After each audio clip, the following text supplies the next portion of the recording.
বৈষম্য বিরোধী আন্দোলনকে দমিয়ে রাখতে ছাত্রদের উপর বিভিন্ন অপ্রীতিকর ঘটনা ঘটানোর পরিকল্পনায় মত্ত ছিল হাসিনাপন্থী তারকারা।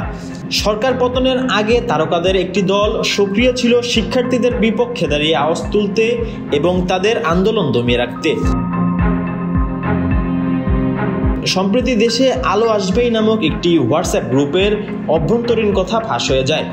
সেখান থেকেই পাওয়া যায় এসব ভয়ঙ্কর তথ্য। সঙ্গে বেশ কিছু তারকাদের কালো চেহারাও সুস্পষ্টভাবে ভেসে ওঠে। যেমন ওই গ্রুপে বৈষম্য বিরোধী ছাত্র আন্দোলনে শিক্ষার্থীদের উপর গরম পানি ঢালার পরামর্শ দেন অভিনেত্রী অরুণা বিশ্বাস।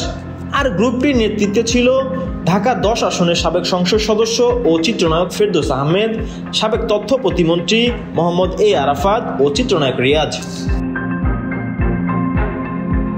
গ্রুপটিতে যাদের নিয়ে নানা রকম মন্তব্য করা হয়েছে তাদের মধ্যে অন্যতম অভিনেত্রী সাদিয়া আইমান। অভিনেতা মিলন ভট্টাচার্য সাদিয়ার স্ট্যাটাসের স্ক্রিনশট আলো আসবে গ্রুপে দিয়েছেন। ফাঁস হওয়া চ্যাটে সাদিয়াকে তথাকথিত জনপ্রিয় অভিনেত্রী হিসেবেও উল্লেখ করেন মিলন।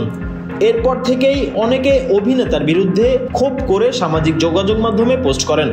এরপর নিজের ব্যক্তিগত ফেসবুকে বিষয়টি নিয়ে একটি স্ট্যাটাস দিয়েছেন সাদিয়া আইমান।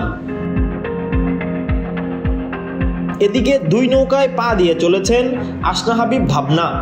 ছাত্র আন্দোলনের প্রথম শহীদ আবু সাইদকে নিয়ে ছবি এঁকে সামাজিক যোগাযোগ মাধ্যমে প্রকাশ করে মায়া কান্নার অভিনয় করেছেন এবং আলো আসবে গ্রুপে যুক্ত ছিলেন বলে এমন দাবি তুলেছেন নেটিজেনরা। পরে ভাবনার ফেসবুক প্রোফাইলে ছবি শেয়ারের বিষয়টি দেখা যায় এবং গ্রুপে যুক্ত থাকারও সত্যতা মিলেছে। ইমন হোসেন, 9 শতাব্দী।